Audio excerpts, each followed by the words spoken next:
knows we need to do whatever we can to protect each other from coronavirus. So please, wash hands, cover face, make space.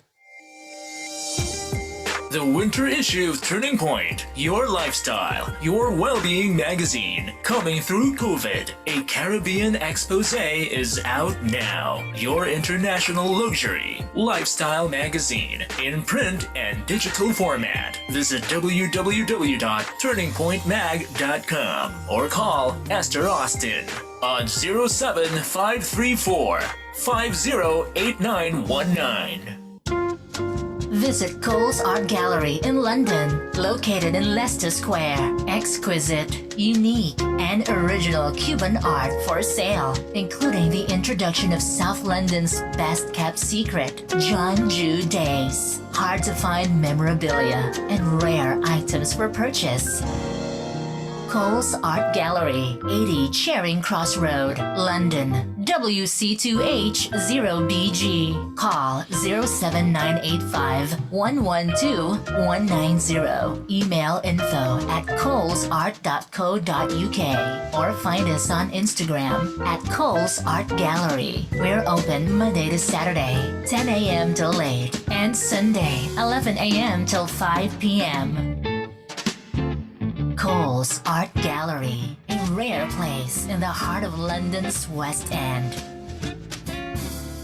Want to advertise your company on the radio, or if you are a new or existing business that wants potential new customers to be aware of your products, well, why not advertise on LNSO Radio, where you can increase your sales? We are an internet radio station with a difference, with over 20 years of experience. So if you want to advertise or sponsor one of the radio shows, why not call us on 07956 533 907. That's 07956 533 907. We offer competitively priced and cost-effective solutions for your business to reach out to potentially new customers. Whether your company is big or small, we cater for your company needs. If you would like a quote, the number once again is 07956 533 907. LNSO Radio, we love Neo Soul, is a station that delivers for you. Ellen Soul Radio, the internet radio station where Neo Soul lives. Hi to all you listeners out there. We are back. Yep, it's been a couple of weeks, but yep, we're back. So sit back and relax. You are about to get involved in the sort of discussions which can be found in any black barbershop in and around London. Heavy on opinion, passion, and banter. Welcome to the Juxtaposition Debate. And with me today, the enlightened.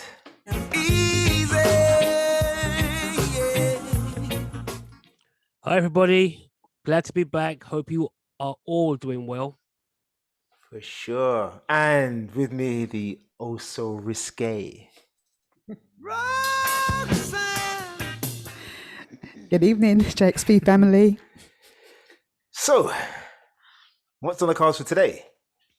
Well, first of all, Lise and I will kick off for the next 20 minutes or so, shooting the breeze and chatting about whatever takes our fancy. Roxanne will then read out our texts and emails from our listeners. We'll then go to a commercial break, and when we return, we'll debate the topic of the week. At the end of the program, Easy and I will give our final thoughts on the subjects before bringing things to a close. So, Easy. Yes, mate. For giving us your views on the news, fancy telling our listeners what we've been up to and what we've got scheduled for the near future? Well, we've been up to nothing actually, but we're going to be. We're going to. Yeah. Well, we haven't actually. But I mean, we had a guest spot on our show, which I think they know about already. Tell them again. Yeah. Okay. So I'm going to be like the BBC and repeat myself. Okay. Okay. Yeah. So we Andre and I have become. Are we co-hosts? We have become part of a we've become part of a an ensemble cast with some with American cousins for a new show called The Barbershop, a meeting of the minds where it's the UK, debating and conversing, and I wouldn't say verses. I know. Yeah, I know. It sounds like it, but it sounds like. But yeah, so it's just a group of us getting together from, well, 2 of us from this side of the pond, and 3 or 4 others from the other side of the pond, which makes it even as far as I'm concerned. And we're just gonna do what we do: chat, laugh, cuss, fight, giggle, all of that good stuff. Good stuff. And then we're part of another show. This one now, this is a 3-continent thing, because we're here. We've got the crazy gang over in Knoxville, Tennessee. Yeah. And then we've got the mad one, the mad one down in Australia. Josh. Josh, and that's another show that we're doing. Again, it's just going to be, that one's going to be crazy. Again, that's going to be crazy. So So it's a collaboration, really. So the guys in Knoxville, Tennessee, are B3F, and the guy from Australia, Josh, is with what's the name of his podcast? Exactly. What? The Mad Antipodean. How embarrassing. What are we doing here? Something like that. That's it. Yeah. I can't remember. Why are we here? Yes. Why are we here? Yeah. Something like that. How embarrassing. Hope he's not listening. But anyway, he's a great guy, and we'll be getting together with him as well. Sorry. Continue. No, that's it. And then obviously, that doesn't mean that we're going anywhere. We will be here every Sunday, of course, doing our thing. Doing our thing. Yep, keeping the listeners riveted. Sure. If I don't know what's happening with Vivian, but I'd just love to give a shout out quickly. How you doing? Yeah, for sure, man. It's been a long time now. It's been long now. And a couple other people I just want to give a shout out to. There's Dimmy, Colin. Is it Dimmy? Yeah, Dimmy. Yeah. Dimmy.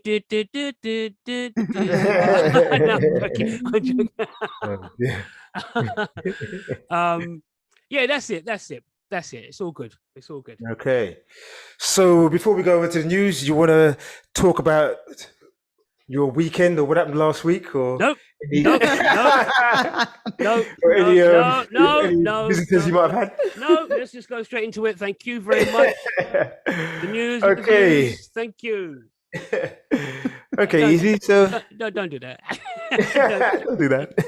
Don't do that. All right. So then, tell me, what's your views on the news? Right. Okay. So, a teacher. This is a story I found last week. A teacher who became fed up with students using their mobile phones to find out answers and cheat on their university exams, put a plan in motion. Oh, yeah. So what happened was, so the students who assumed their teacher was on the older side wouldn't be familiar with the latest cheating methods were caught red-handed when he devised a brilliant method to catch them out. So people in the engineering class explained that when they all sat down to take their final exam, about half the class left the room to use the bathroom during the test, far more than usual. The students said they assumed that the vast majority were looking up answers on their phone, which irritated them, but they stayed focused and made their way through the paper. After leaving the exam hall, the pupil remembered there was one particular question that wasn't related to what they had been taught in class, which had 2 parts. Part 1 was fairly easy, but they had no idea how to do part B, so they simply left it blank, as it only accounted for 5 marks out of 100. Okay. When all the exams had been marked, the teacher sent all the university students an email to explain his diabolical plan to catch out those who had given themselves some outside help. Many of the pupils used the internet to find answers to exam and homework questions. Their teacher decided to use it against them after becoming fed up with the students using the bathroom as an excuse to look up answers. Okay, so this he purposely made part B impossible to solve. Well, if you meant impossible to solve, go on. So about a month before the finals, he got a teaching assistant to ask the exact question online, which was distinctly worded to be unique. What? He then created his own account and answered the questions with some rubbish solution that seems right at the first glance, but is actually fundamentally flawed and very unlikely that someone would make the same assumptions and mistakes independently. So from the 99 exams handed in, 14 of them fell for the trick and gave the exact answer that the teacher had posted online a month earlier. All of them were given an overall score of 0 and reported to the university for violating academic honor pledge they had signed. Wow. Oh. Once again, their names were also circulated to all the other teachers in the department as known cheaters, and all the other students who hadn't cheated were given full marks for the bogus question. Oh my days. Others were impressed with the cunning plan, with one replying, "This is amazing. I've seen some stories like this, and it always makes me glad I don't use the internet for tests." So you know this. Hey, what is it they say about it?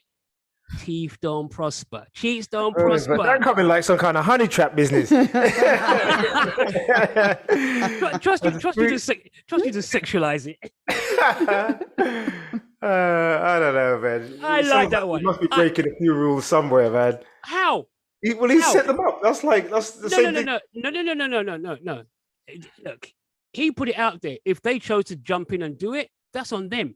Isn't that what the police say when they entrap you? Entrap you. Yeah, entrapment. Yeah. Well, how many times have you turned around and said, "It wasn't me, Osifer. It wasn't me"? You sound like Shaggy. Is it? Oh, dear. What you got? All right. How do you say it? It's embarrassing moments. In my teens, I had a girlfriend, and her father was a strict Catholic, and he hated me with a vengeance. So one Christmas Eve, the father says to my girlfriend, "We're going out, and you're staying in." She says, "Yeah, I'm only staying in to babysit my brother if Robert can come around." So he finally agrees, and I come around. They go out, lights go down, the movie goes on, the lights come up, and they come back. The mother says, "I'll make everyone a nice cup of tea." So we're sitting down, having a cup of tea, when the dog comes in, sits in the middle of the lounge, starts coughing, and all of a sudden, he pukes on the carpet. And there on the carpet, in the middle of the lounge, for the whole family to see, was a condom. Oh, gosh. So, yeah, needless to say, he got kicked out. And that was the end of his relationship with her. But why did he give the dog the condom? No, he didn't. They didn't give him the condom. Obviously, they... Andre, I am joking.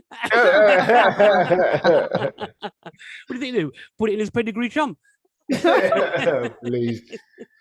Oh, dear. Okay, let me drop this one here. Does anyone remember the beginning of last year, just before the George Floyd thing? Do you remember a woman called Amy Cooper who was walking? So she was walking a dog in Central Park, and there was a black guy, Christian Cooper, who was bird watching. Yeah, I still can't wrap my head around that bit. I can't. He was bird watching. Yeah. He was. He was watching. I was going to say he's watching the two-legged kind, but most. Yeah, I was going to say, isn't that illegal what he's doing? Yeah, yeah, with binoculars and everything. Did it. So anyway, damn rag, as you would say. Yeah. Do you remember when she got on the phone to the police and she claimed that she was this black man's trying to do something to her, and do you remember it all came out and he was talking rubbish? Do you remember she lost her job and everything? She lost her job, but okay. So she's suing her employer. Why is that? Racial discrimination. For what? You heard me. I didn't start. She's got clear, and she just. And she just exactly. There's her being filmed, lying to the police. Okay. On a racial matter. Exactly. She gets sacked because obviously it's morality or gross misconduct as far as they can see, as far as the company can see, and she sues the company for racial discrimination. Last year it didn't say anything about her smoking crack, but apparently she does. That thought process there is no, that's a crackhead thought process right there. Yep. You know what I mean? You get done for racially abuse, and then you use the same. Right. Yeah. Come on. Yeah, that's Amy Cooper. Go on. Sorry, go on. All right. This one's even shorter than the last one. I was invited to a wedding and bumped into my ex. We talked about old times and were getting on really well. When everyone lined up for the photo, he ended up behind me. So I sneakily placed my hands behind my back and fondled his private parts. Once the photo session ended, I turned around to be confronted by my ex-father-in-law. Oh. Seems they had changed places before the photo session, and I had not realized. I'm not sure who was more embarrassed. I'm sure she was. I was gonna say, I'm sure. I definitely know he wasn't. Yeah. He was obviously rooted to the spot. yeah. He obviously didn't slap her hand. He didn't slap her hand away. Yeah, exactly. Yeah. Oh, you're a dirty old man. Don't blame him. It's not his fault. No, it's not. No, it's not. I mean, yeah. But is that it? Easy? Yes, that's it. Yeah, right. Okay, Roxanne. Any texts from our listeners? Yeah, sure is. This is the feedback from the show last week on would the world be a better place if women were in charge? And if women were men for a day, what would they like or dislike about it? Yeah. Mm-hmm. Right. Nice one, Roxanne, for sticking up for us poor, annoying women who do the producing and the marketing of the show for these two jokers. I am with you, girl, all the way. As for the show, it was great. I expected the two subjects to be totally humorous, but the main subject of women ruling the world was sold by you both as a serious topic, and the text and call input from listeners showed that they too had thought hard about the subject. You never failed to add in your comedic slant throughout. All in all, a good listen. And that's from our beloved Tracy. Alrighty. Good stuff. Hope you haven't missed me too much, but even Limo Man needs a holiday. Roxy, nice one, singing part of my message. Good show tonight. Shame time went so quick. I was waiting to hear more women's views on being a man. And that's from Brian. Yeah, Brian and Stella, you were missed last week, or the week before last. But we can't begrudge you any good time. Is that a whip for Brian? I wasn't even sure if you guys were going to hear it. I thought about this with a little background. Whip crack away, whip crack away, whip crack away. I was saying, yeah, you were missed. But we can't begrudge you and your wife some time off. Yeah, so. Definitely not, man. Definitely not. Becky in Windsor writes, great show tonight. Wouldn't miss it, but think you need longer. It always seems to fly by as you keep us so engrossed. Annette and the Knitting Lounge ladies wants us to know, could you do the second subject again at some time? Ooh. And it's a great topic, and we love to hear proper responses from your other listeners. Who knows? Might revisit that topic, who knows? Next message reads, enjoy tonight's show and love the jingles you have for the different people. Try not to be too serious, Andre. We love the humour and verbal boxing that you and Easy do. And that's from Donna Mirandi and hubby. Hey. It was great hearing from Donna, but I'm sure I can comply with her wishes. I am what I am, so what I do. And that's it from me. Okay, I think it's about this time then that we go to a quick commercial break. Can a guy really just be friends with a woman? Are men only as faithful as their options? Is the higher than ever divorce rate a byproduct of women's newfound independence?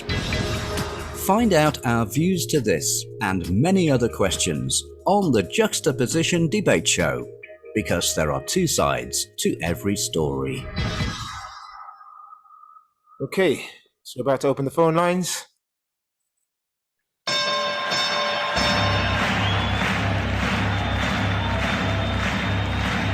Ladies and gentlemen, welcome to the main event.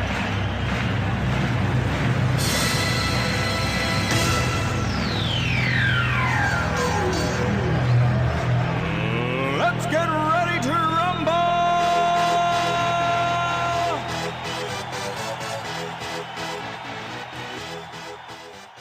Ladies and gentlemen, I'm your referee for the day. I want a nice, clean debate. Protect yourselves at all times. And remember, no whinging, no whining, no sighing, no crying. And today's topic is political correctness. Is it the death of common sense? Okay, so yeah, listeners, political correctness, is it the death of common sense? What do you think? Let us know. Call, text, or WhatsApp us on 07493 976 396. Alternatively, you can email us on the jxpdebate@gmail.com. So, easy. I'd like to take this time to make an opening statement. Oh, okay, go on then. Let's hear it. I'm all ears. Good. Ladies and gentlemen of the jury. Oh, good grief, here we go. This rubbish again. Your delightful, honourable Judge Roxanne. Political correctness stands in front of you, accused of a most heinous crime. Oh. Murder. Yes. Accused of being responsible for the death of common sense. Well, I'm here to show you that common sense was dead long before political correctness came to the scene. Very good. I like that. I'll give you that. You win. You win. You win. You win. All right. In fact, I'd go as far as to say that common sense died before political correctness was even born. So, what is the aim of political correctness? To promote the avoidance of speech, acts, or behavior that are likely to offend a group of people, be it race, gender, sexual orientation, or ability. At this stage, I'd like to bring in the Bible as a character witness. Yes? Yeah, I said it. Now, the fundamentals of the Bible are sound, and if followed, this world would probably be a better place. The problem is, there will always be those who misinterpret what they read or use it for their own advantages. The same for political correctness. The fundamentals are sound. In fact, imperative if we're to move forward as a society. Unfortunately, there have and always will be those who would use it to further their own agenda and call into play unnecessarily. I'm sure my learned colleague Easy will be trivializing the role of political correctness today with a long list of amusing instances where it has been called into play incorrectly. However, do not be fooled. It should in no way be used as an excuse to undermine the importance of what political correctness has achieved and its fundamental goal. Political correctness is not responsible for the death of common sense. It's responsible for the birth of a voice which allows minority groups to be heard. Oh, Easy, you've lost. Sorry. Yeah, I know. The show's over. Good night, everyone. Thank you, Judge Roxanne. So Easy. Yeah. Oh. Yeah, go on. Oh, did you want me? I'm sorry. Was I supposed to reply? Am I supposed to come back? Oh. Yeah. You could tell me your views on political correctness. My views on. Let me read a little something. Ooh. Yeah. That's up to me too. Okay. Judge Roxanne. And my learned colleagues. Political correctness is changing our landscape by creating an environment of conformity and possibly intellectual weakness. It has taken over lives and modified the way we speak and think. Fear of being inappropriate has muted our society and shuts down human interaction. If someone feels insulted, no matter what a person says today. However, political correctness should not be taken to levels of happy holidays instead of Christmas, or visually challenged instead of blind. At the end of the day, political correctness has become a weapon instead of a tool. We should not have to check a word before we open our mouths, because at some point we'll simply stop talking.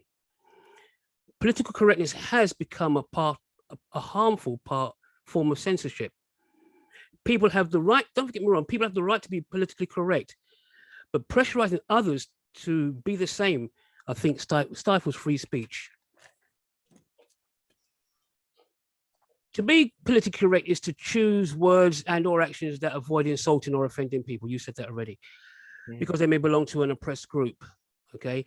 The thing is, political correctness stops people sharing their opinions, speaking their minds, sharing their opinions. Speaking their minds could hold serious consequences. If a person even considers the validity of an unpopular opinion, they risk being ostracized socially or cancelled, so they choose to stay silent. That's my reply to you, my learned friend. That's interesting. So It's going to be a good show. a few things. You think that you said instead of blind, you seem to feel that for some reason it's wrong. So instead of call people blind, that it's visually challenged. What's wrong with changing it from blind to visually challenged? Why is that so difficult? I mean, that's just I just bring that up because that's just such an easy thing to do. Why would that be even an issue? Let me counter the argument with one here. Okay, this is one. Why not just answer the question? Hey. let me answer your question with one of my own. Okay. Answer a question with a question. Is that what we're doing here? Stop it. You deflected, didn't you? You deflected already. All right. Where was I? All right. Okay. So here's this is what I read 2 days ago, and I nearly fell off the chair. Okay. There's an organization called Stonewall. Okay. And they have something called the Workplace Equality Index. It's a mouthful. Yep, exactly. And companies apply to be part of this index, equality index. Okay. And they have deemed it fit that we they say that we should ban the word mother. Mother. Mm-hmm. Did they say why? No, they say we because it will upset some people. Okay. We ban the word mother. Seriously? If it wasn't for mothers, there wouldn't be a Stonewall. Well, did they build it? You can safely assume that, the members of Stonewall, came from a mother. I doubt any of them came from a test tube. Okay. So how is that statement inclusive? Ban the word mother. Is it misogyny? What they're going to call a computer motherboard? In fact, let me tell you what they want to replace it with. Ready? Oh, So yeah, go on. they banned the word mother, and they want to replace it with a parent who has given birth. Ooh. So exactly, I refer back to the computer motherboard. Is that what Morning, we call it parent now? who has given birth. Parent, yeah, exactly. Exactly. Who seriously? Who can honestly be offended by the word mother? And lastly, who's going to tell Samuel L. Jackson that he can't be making any more films because he used the word mother in every word he drops? Yeah, you have to change that. Yeah, exactly. What's he going to say? Have the same impact. What's he going to say? Yeah, you parent who given birth. You know what I mean? That doesn't exactly just roll off the tongue, does it? For sure. You know what I mean? You know, Samuel Jackson when he drops it, he drops it. Sure does. You know what I mean? But parent who's given birth, they ain't got no ring to it. There's no impact. There's no gravitas. There's no, you know what I mean? There's no emphasis on the exactly. Yeah. Because it's the second word of that part that So like I said, So like I said, political correctness. The idea in itself is sound. The execution, as soon as you want to, we're in a court of law, as you like to put it, as you want to go there with, is wrong. The pendulum has gone too far the other way. Okay. Here's another. Go on. Yeah, sorry. Go on. What are you going to answer with? Pace yourself, son. Pace yourself. Yeah, what the man have done in the first 5 minutes.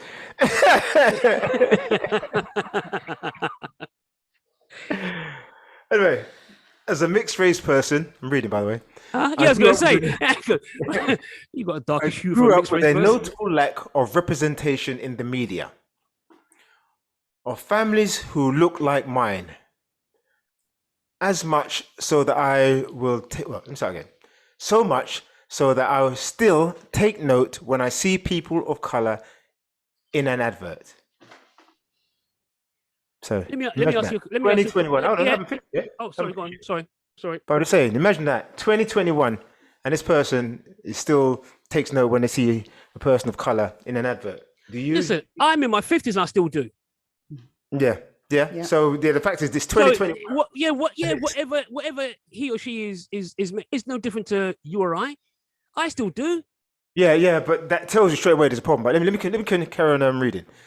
There's a joy in knowing that perhaps by seeing themselves on screen, the next generation of children won't have to struggle with their identity as much as my generation have had to.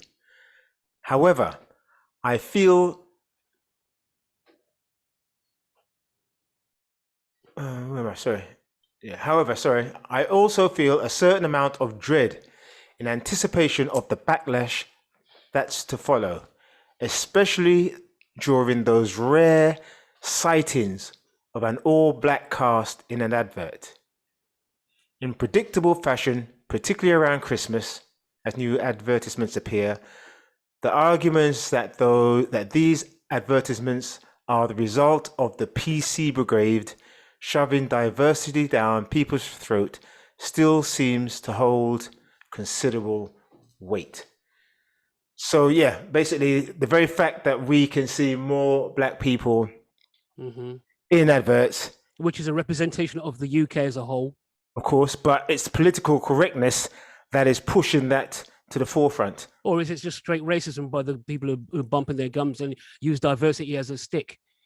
Well, it might be. Well, you could argue that it's all racism, but it's political correctness that tells racism, or tells not just racism, but tells us as a society that these things need to change. These things have to be done. And as he said, in 2021, we know there is still a problem because when we see a black person on TV, we get excited. And I'm going to play the advert. Yep. Yeah, okay then. Because this advert caused a lot of drama, basically. What was it? Was it the Cure advert from way back then? This is it's a advert, black advert, Christmas advert, played by Sainsbury's. This was. So have a listen.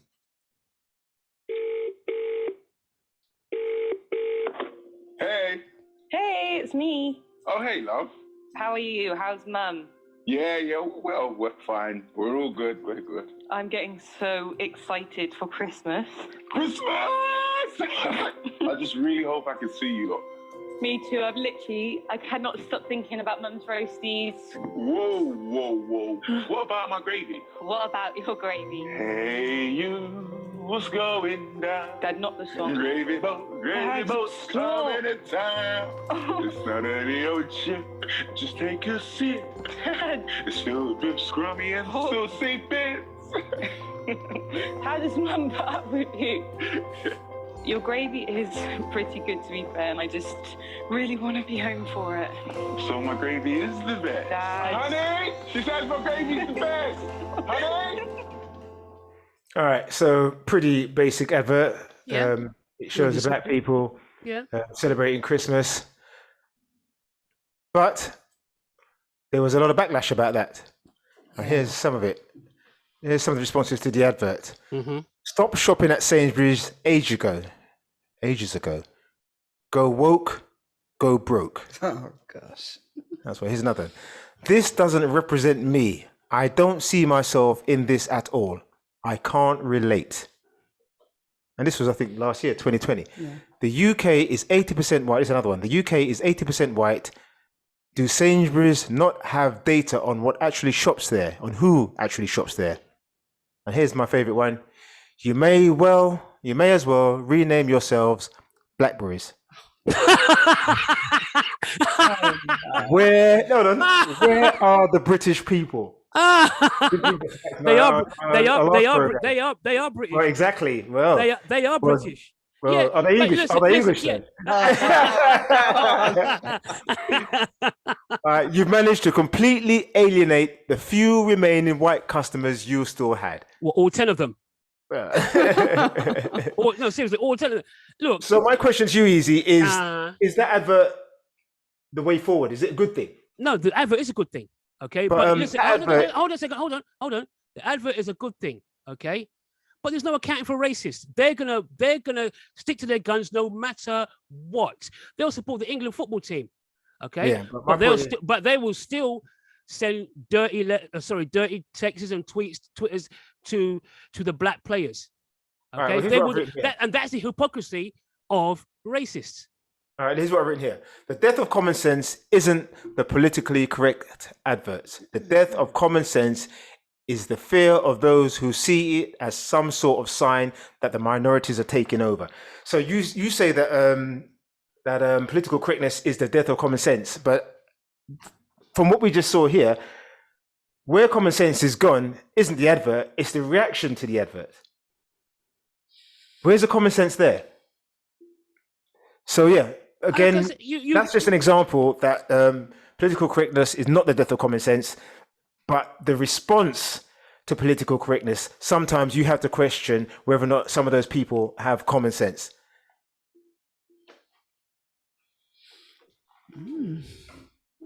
See that pause for silence? I like to do that. That little silent moment. All right, Izzy. You raise a good point there. You know. Oh, I appreciate it because get lost. Behave. What an jingle. Okay, I've been told to play a jingle. I'm not quite sure what that really means. But 1 minute. Yeah. They say the name is too long. No one would understand. What then? It's too hard to pronounce. Well, were they right? You decide. Join Andre and Easy on the Juxtaposition Debate Show. Because there are two sides to every story. Alrighty.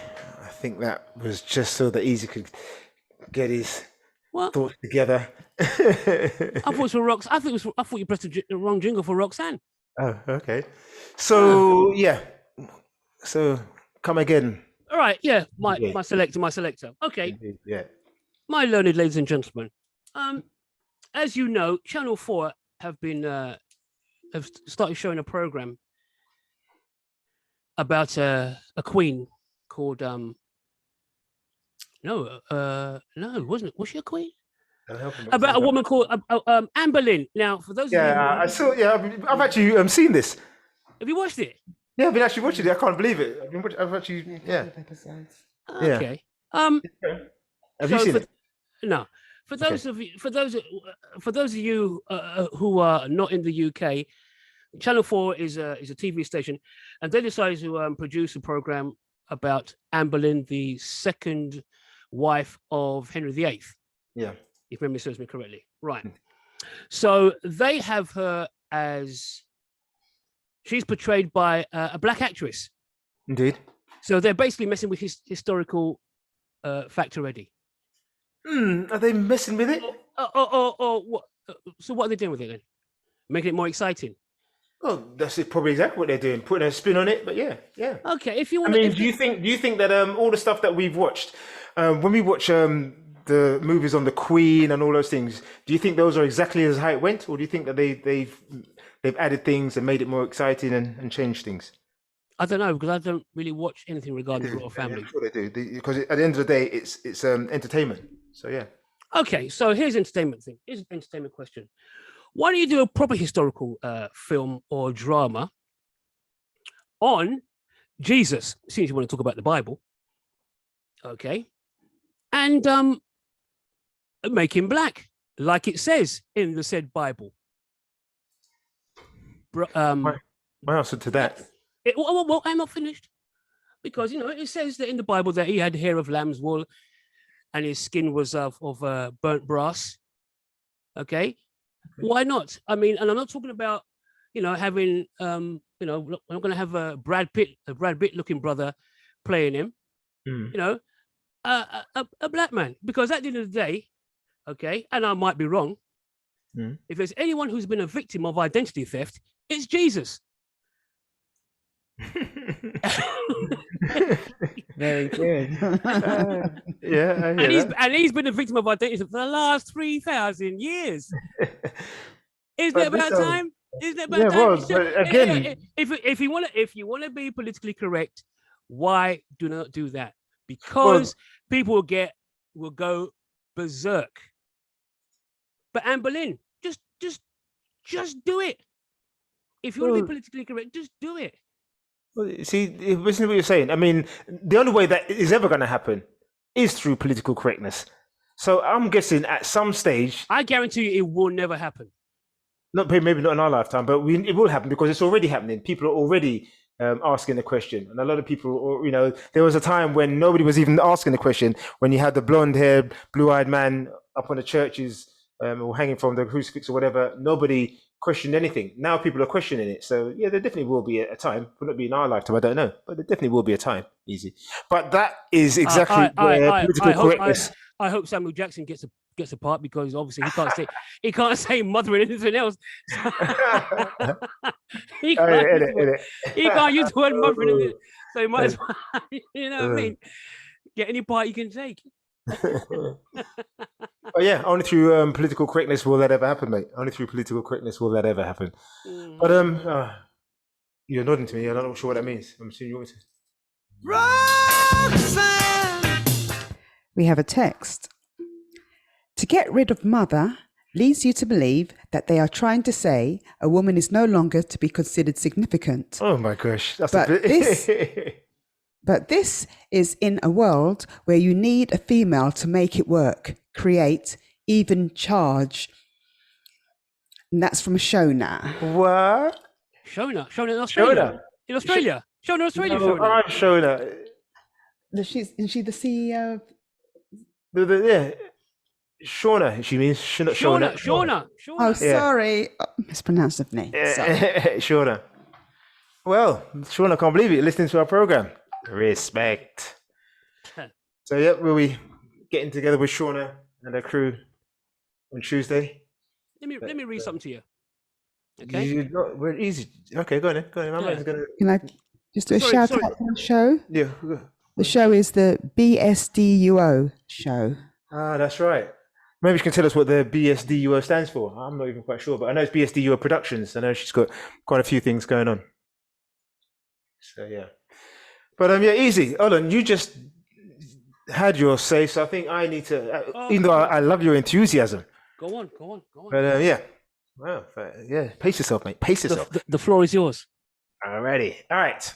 sociology lecturer Sam Ramsden wrote, "The phrase political correctness gone mad has become overused in recent years. Its dictionary definition is avoidance of forms of expression or action that are perceived to exclude, marginalized, or insult groups of people who are socially disadvantaged or discriminated against." I think we all know roughly what political correctness is trying to do and who for.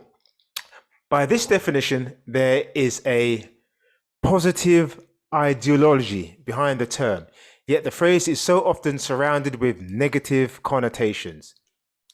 The downfall of political correctness began when it was hijacked by the extreme ends of the political spectrum, which is quite right, the far left and the far right, both which are responsible for tarnishing the good intentions behind the term.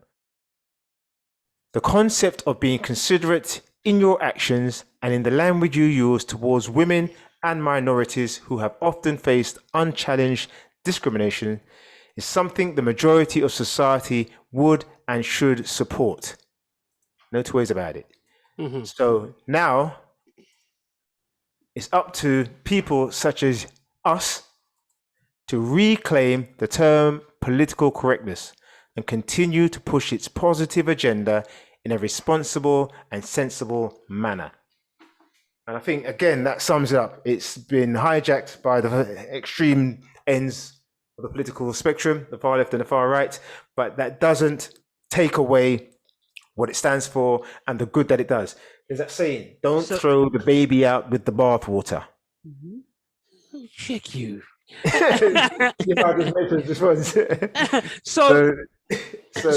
you don't agree with the banning of the word mother?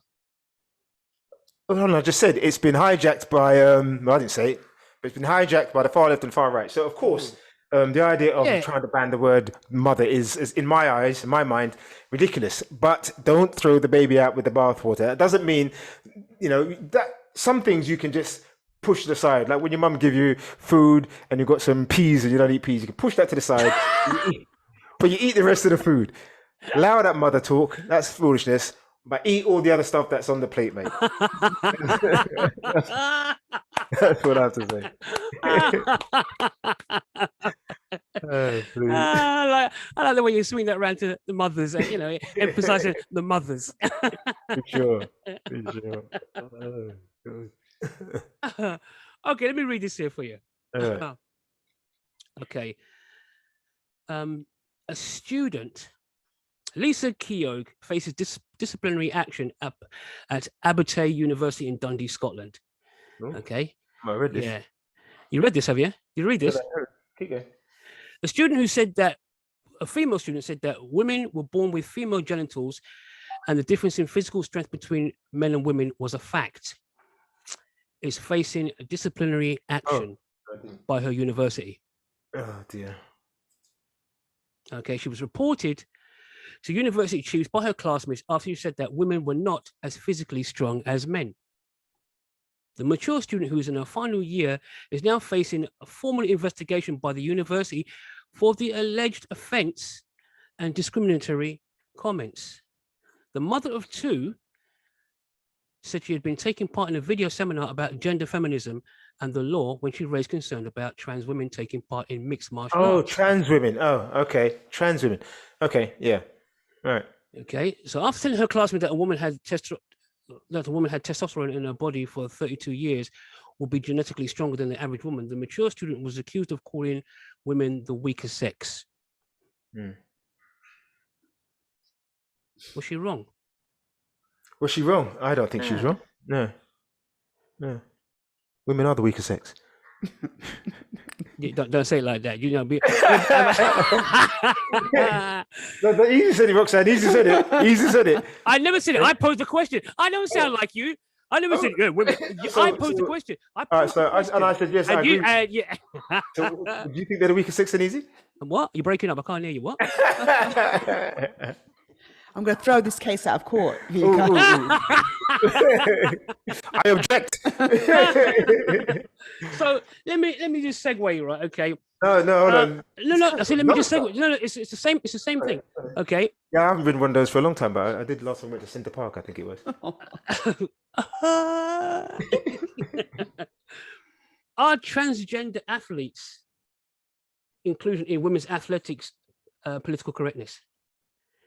Well, you've actually brought something that's in the middle of a debate at the moment. Is it fair on the women's athletes, on the female athletes? Well, that's actually being debated at the moment. At the moment, transgender women are allowed to compete in I don't know if they're all, but in many women's sports. So that's a topic that's being debated at the moment. But if you're asking me, then yes, I do believe they have an unfair advantage.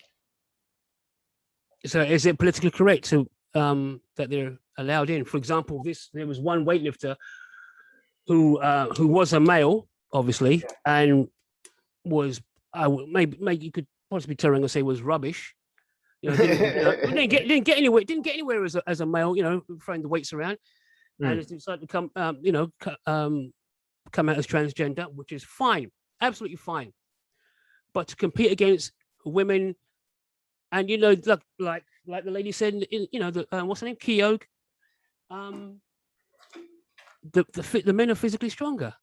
Also, there was a thing where there was some sprinters, male sprinters. Again, they didn't come anywhere when they were competing as men. Decided to compete as transgender female women, and were beating the women out of sight. So what are you saying, though? I'm not sure what you're saying. I'm asking, is it political correctness? Is what political correctness? That they're allowed to compete in the women's arena. Well, if they are now calling themselves women, I could call myself white.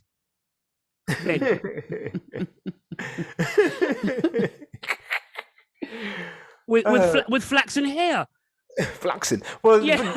So you have to be careful what you're saying then, Easy, because there are people, like, as you said, the transgender, that are going through a whole process, taking hormone tablets, and yes, I understand that, but so are you then saying no matter what you do, you are still a man? No matter what you do, what operations you have, you're still a man. Is that what you're saying? Hey, listen, I guarantee you, at some point down the road, right, they're going to still have to go to the doctor and cough.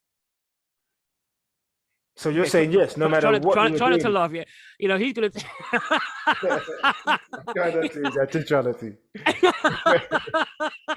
Yeah, but there's nothing to hold when they cough, Easy. So, so they might get away with it. And then see, this guy try to. And what's that Granny Smith in your throat, sir? No, I think they get all that removed as well when they have. I have no idea. I have. Then a little bump in your throat should be nothing. See, look, this is why I didn't want to go here. You know, I don't want to go. All right, let's go to Roxanne. Got another message from Shauna. Great. And it reads, "What? We're fired." Don't want you in after all. Once you start banning words based on how people feel, which is an emotional feeling, then you will no longer have any more words to use. We are the weakest, yet we are the ones that carry the babies. No, it's not fair. And I'd like to say, having babies is like the equivalent to, I read somewhere that it's equivalent to like suffocating. Suffocating? Yes, it is. It's that painful. It's that bad. Suffocating? That's a strange. That's what they equated to. I got told it was. Sorry, go on. Apart from suffocating, it's the second most painful thing. Is suffocating painful? Well, should I try and suffocate you? And you tell me. I know some people. Depends what you're suffocating you mean with. It's still painful.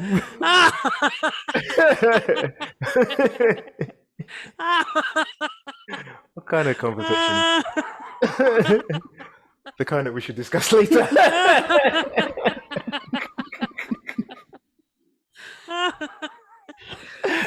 Continue. Okay, all right. Yeah, sure not going to want us back on there. This isn't the sort of this isn't what she signed up for.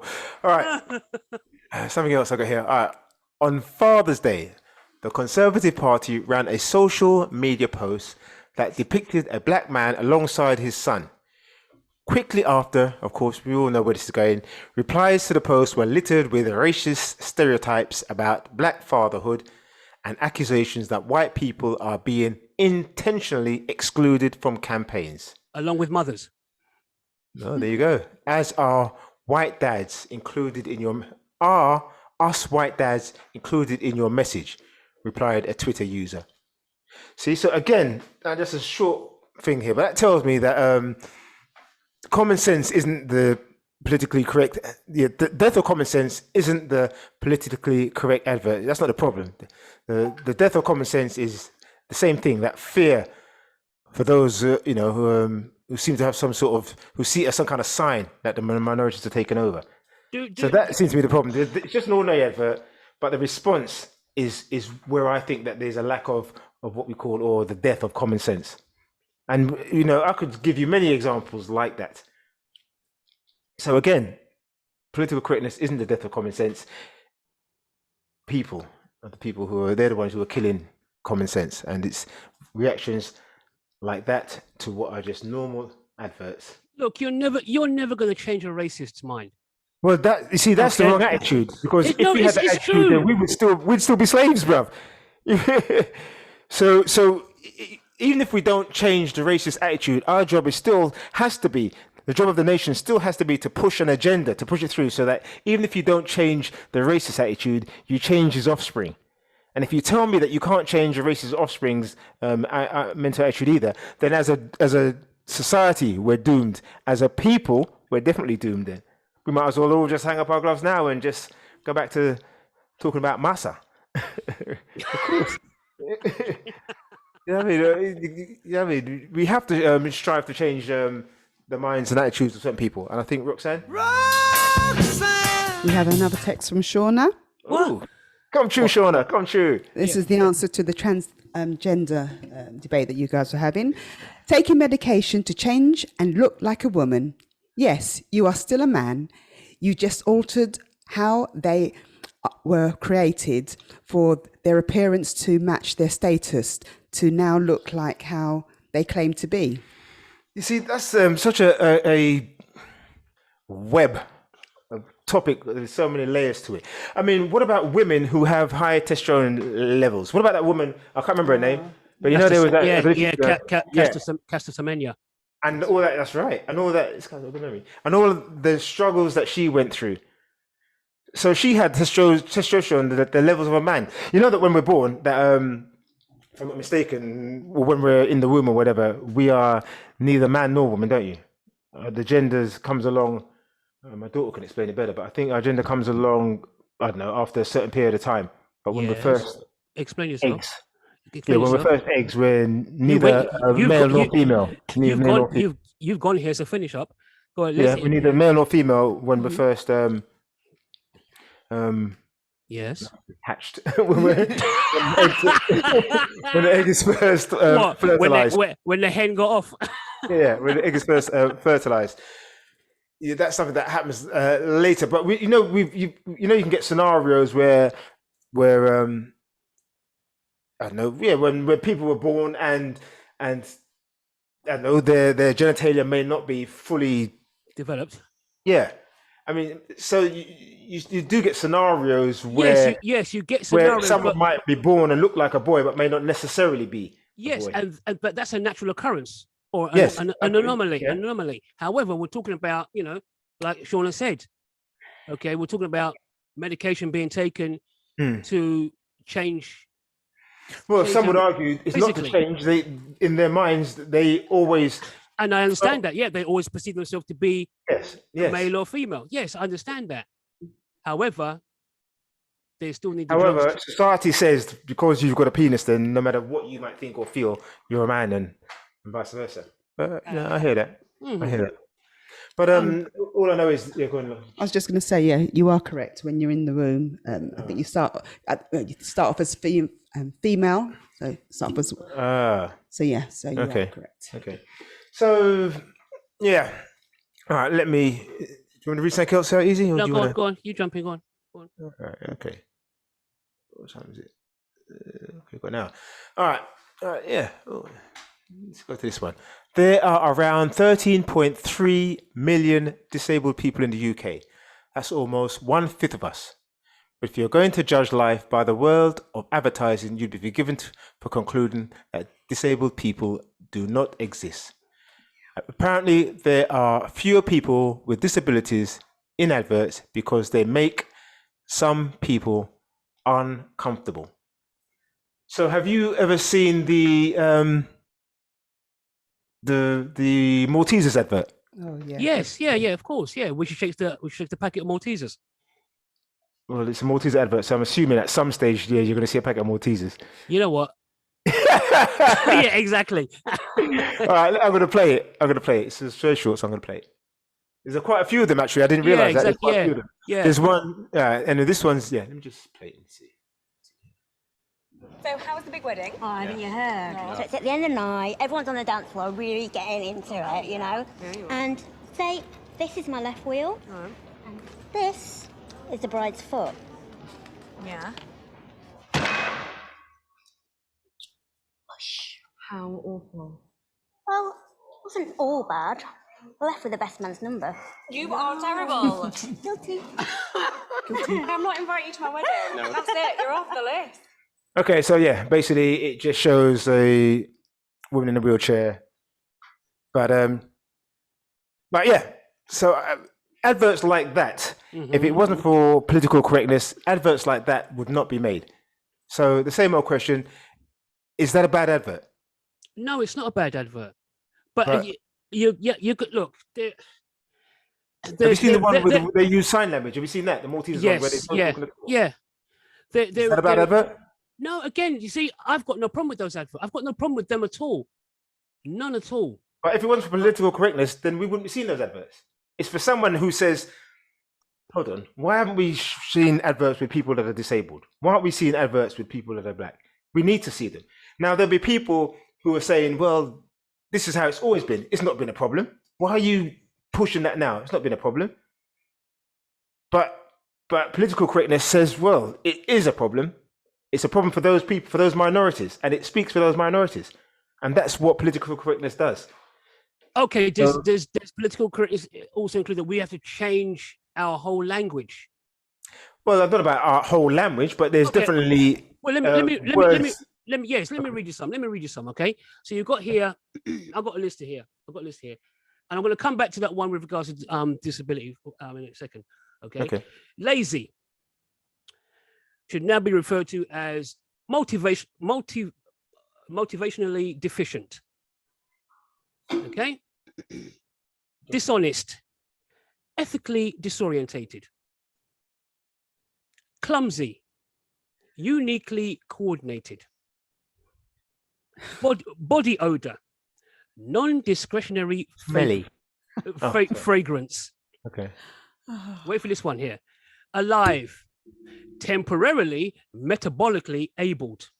Okay. So all three of us here are temporarily metabolically abled. Wrong. Ready for this one? Differently logical. Ugly, cosmetically different. Unemployed, involuntarily leisured. Short, vertically challenged. Dead. Yeah. Wait for dead. Ready? Living impaired. Oh. Yeah, lots of one is upset dead people, bro. What? Say again. The last thing you want to do is upset dead people. You're watching Law and Order's SVU and say, how do you get living impaired? What? Seriously? You got vagrant, non-specifically destinationed individual. That's what we call a vagrant now. Oh, it's like I said, I know. Like I said, a spendthrift, a negative saver. See, you could go into these all day, bro. Yes, I can. Stop. Here we go. And I am stoned, chemically inconvenienced. And here's the last one. Here's the last one I'm dropping you. Ready? Okay. Pregnant. Yeah. Parasitically oppressed. What's that word? What's that first word? You heard me. Parasitically oppressed. I don't understand that. I mean, that sounds like the first word was to do with parasite. Oh, yes, exactly. Parasite, exactly. Well, I guess that's parasitically what oppressed. But like I said, the downfall of political correctness began when it was hijacked by the extreme ends of the political spectrum. So yeah, you can always find scenarios like those easy. And I think I said, yeah, and they want to do things like ban the word fail in classrooms. They want to call it deferred success. Yeah, well, as I said, you can all day find those kind of scenarios. Yeah. So let me come back to disabled, because I work with a guy who's disabled, and I spoke to him about it. As far as he's concerned, he's happy with it. Yeah, because there's a term called special needs. They call it special needs. Okay, let me tell you about special needs as I see it. In any metropolitan area on any given Friday or Saturday night, you will find men and women, both men and women, slowly getting disabled by drink. Hey. They will drink themselves to a point where they can't speak. They will drink themselves to a point where they're drooling like Boo Boo the Fool. They will drink themselves till they are legless. For sure. And then they will stagger out and they will find some nocturnal eatery where they will partake of mystery meat kebab, mystery meat, or bootleg KFC. They will then eat.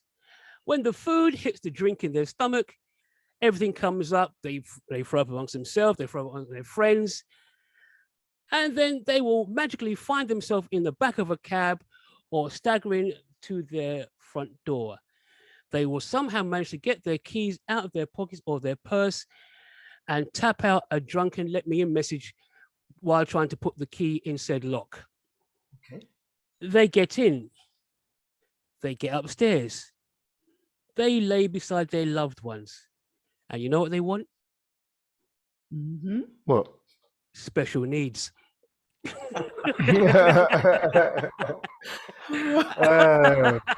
Easy. Now tell me that special needs applies to disabled.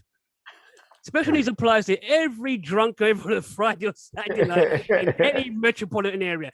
Do not stick it to disabled people. I'm sorry. No, and dare I say it again, no. No, easy. All right. Let's just quickly touch on back in the day programs. So, are you familiar with that program called Death Us Do Part? Of course I did. Mm. All right. Yep. Broadcast from Afghani. Yeah. Program broadcast from 1965 to 1975. Working class Cockney bigot with a bias and experienced opinion of everything, shares them bluntly and carelessly. So my question, I guess, is: do you think that that's something that would be acceptable in this day and age to share? Oh no, they probably wouldn't. Oh, you have to think about it. All right, what about this? Love. I knew you were gonna drop this one. I saw it.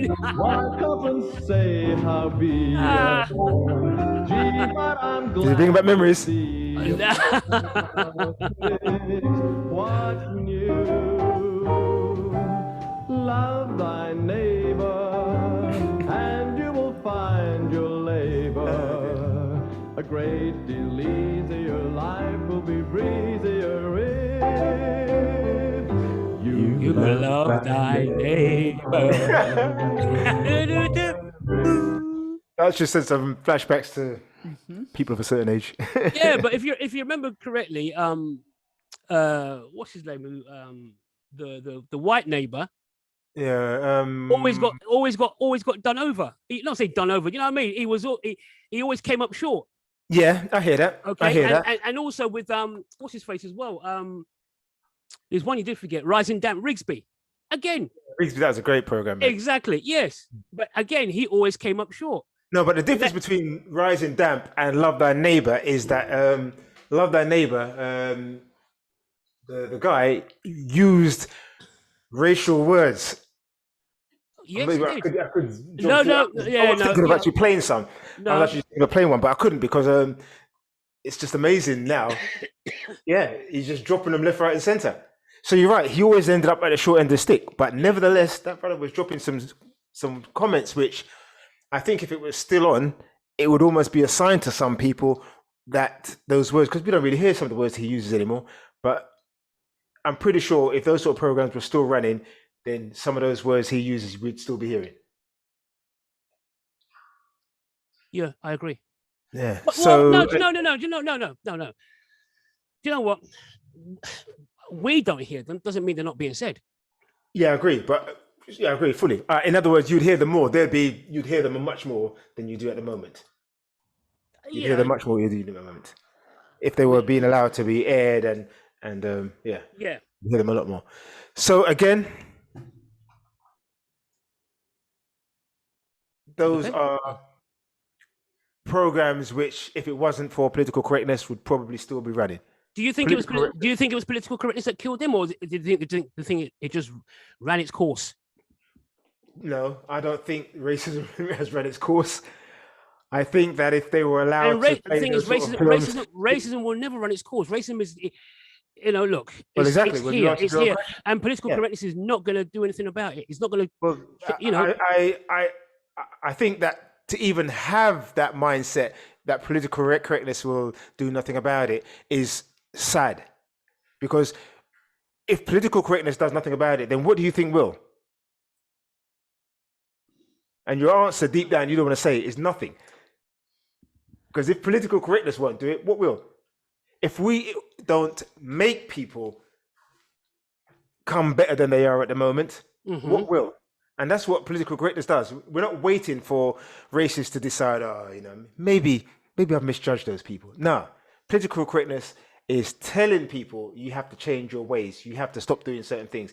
If they had more political correctness in football, maybe man wouldn't still be getting bananas in the back of his head when he's trying to take a corner kick. Yes, but like I said, a racist is a racist. Political correctness is not going to, But you can make them behave a certain way. You can make them behave a certain way. Even if deep down they still feel a certain thing, you can make them behave a certain way, or they get punished. And that's what society goes by. Why don't people go out and steal sweets when they go to the street shop? Not because wouldn't be the right thing to do. Because they know if they do, the police are going to come and take them away. They get punished. For stealing sweets? Well, for stealing sweets, yeah. Well, can you steal sweets in Scotland and not get punished?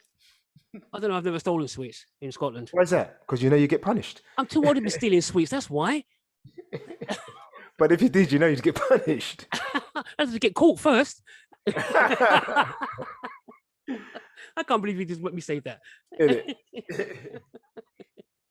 But anyway, just very quickly on that, what we just listened to, I Love Thy Neighbor. There's a comment taken from the IMDb website.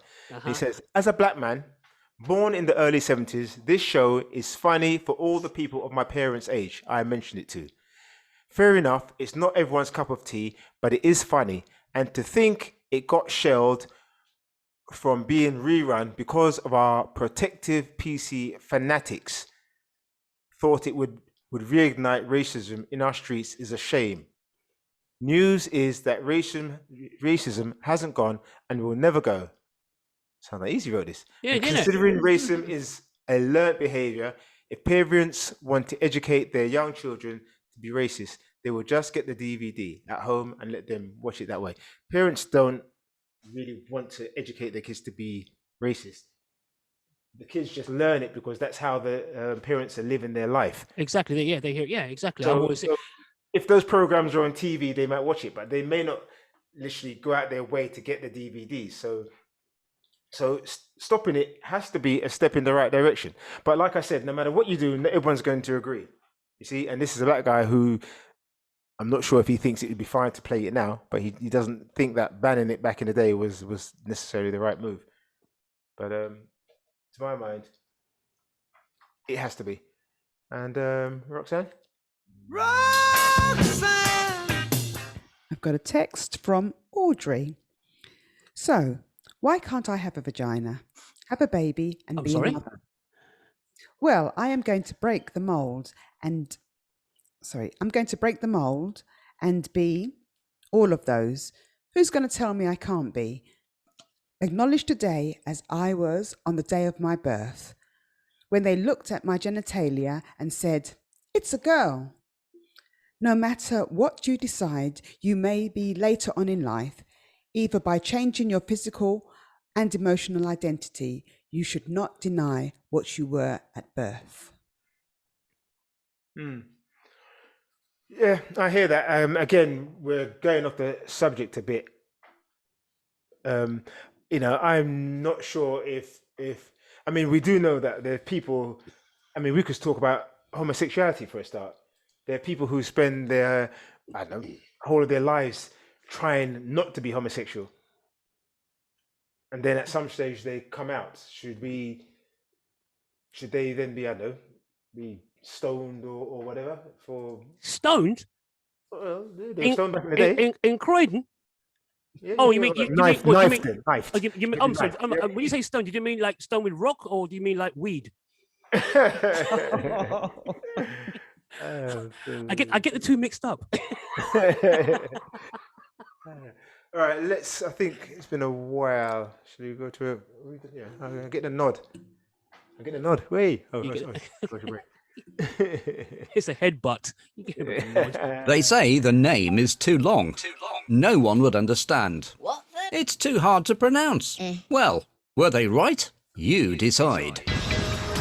Join Andre and Easy on the Juxtaposition Debate Show, because there are two sides to every story. All right, let me read out the LN Soul Radio weekly program. Mondays and Wednesdays, 7 till 9, the Soul Groove Show, with the music connoisseur Double Trouble, the show that lets the music do the talking. Friday, 7 till 10, LN Soul Radio's flagship program, setting you up for a great weekend, playing the very best in Neo Soul and R&B. That's the Friday Night Mayhem Show with Anthony B and Mr. Carlos. Saturday, 9 till 11, Angela Lee hosting the Angela Lee Talk Show, giving you the lowdown on all things uplifting, from entrepreneurship to meditation to great music. Also on Saturdays from 11 to 1, the Pure Neo Soul Show with Anthony B. For all those who love their Neo Soul neat, undiluted by other music genres, that's the Pure Neo Soul Show with Anthony B.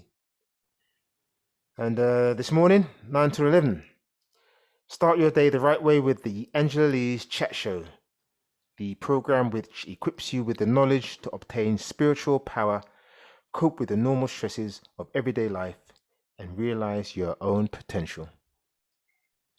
Also, Sunday, 11 to 1, the Soul Groove Show, the program which allows the silky smooth Anthony B to take us back to the 80s, recreating that moment in time when life was a little more carefree.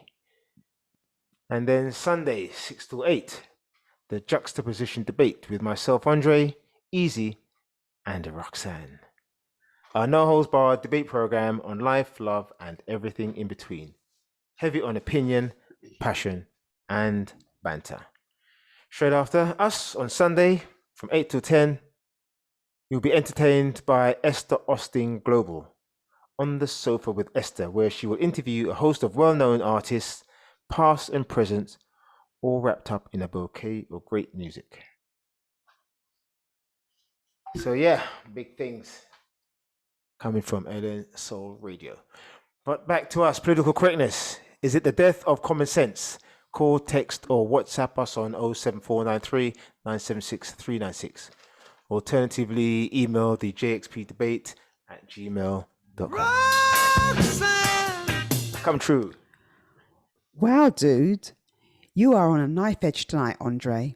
So I roll. I think transgender athletes should not be able to take part in female sport. If John Brown was able to run the 100 meters in 9.5 seconds and then has a rock job done and he turns into Joanne Brown. What done? A rock job. Whoa. And he turns into Joanne Brown, then it's obvious that she will win. Interesting, he calls her she though. Okay. The females are political not correctness, up to isn't it? those Yeah. The females are not up to those speeds by a second unless he has slowed down because he was super streamlined with his extra leg, or perhaps a boob has slowed him down. Political correctness has stopped Stella going to bingo as it's no fun. Ooh. PC is making this world crazy. And that's from the White Honky. Oh! No, Brian, come on, don't be saying that. No, Brian, don't be saying that. Don't be saying that. Yeah, right, okay, just going a bit far, man. But obviously, it was, what's the name in it? It was Love Thy Neighbor he's referring to. Yeah. Of course. And you know what? Speaking of bingo. Oh, wait, is that where? But let me just quickly say before you say anything else that no, I never agreed that if you had a sex change, you should still be allowed to run in female races. I'm just saying that's how it is at the moment. But yeah, it's quite clear to me that you have an advantage if you were a man and then you are now competing in female sport. It's quite clear you have, to me, that you have an unfair advantage. Yeah, exactly. Yeah. But there's much more to PC, to political correctness than run 100 meters in 9.5. No, getting a boob job or getting a rock job. Yeah, rock job. Yeah. Rock job. Unvertical like that. Never. All right. Let's play this then, shall we? Go on. Okay, see if you recognize this song. Mammy. The sun shines east, the sun shines west. I know where the sun shines best. Oh, I'm gone, yes, I'm gone with the love that's ever growing to that cold black mammy of mine. Not a cent, and my clothes are only lent. All the same, she'll think I'm just fine. Oh, behind the barn, down on my knees. Tell us what you heard. I thought I heard a chicken sneeze. Polly, Polly, doodle all the day. Fairly well, my fairy bay. Okay, I think that's probably enough of that.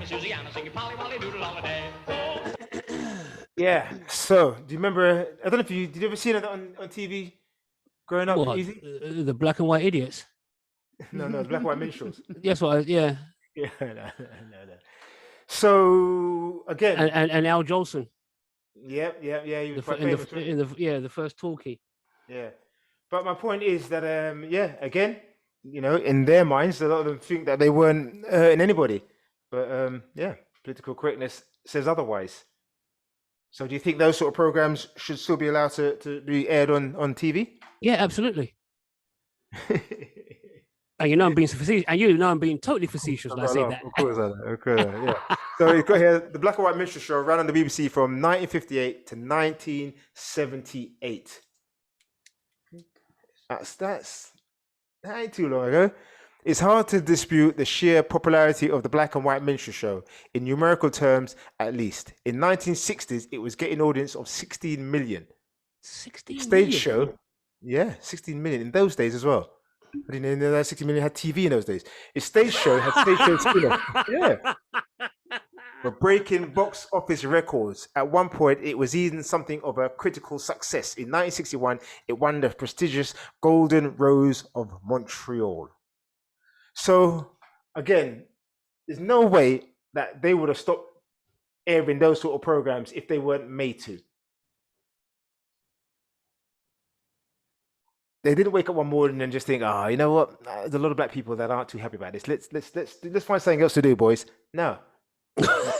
Find something.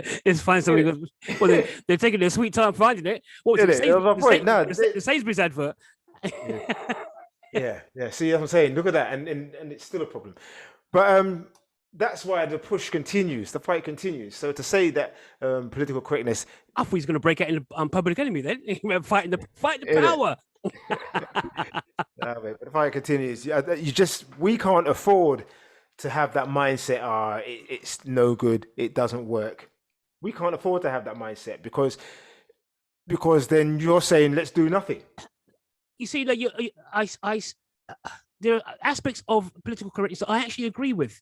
I do, but there are some which I would consider to be wild and wacky, of course, or nothing short of an unhelpful nuisance. I agree. And those ones you should just push aside like garden peas.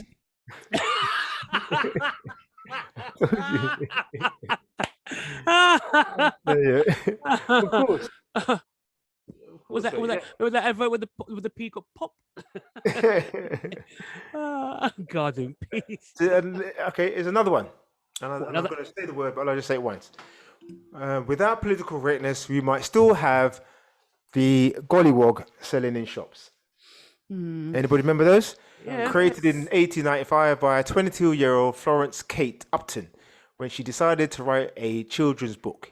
It was completely invented. It was a completely invented name, apparently. I didn't know it was created in England.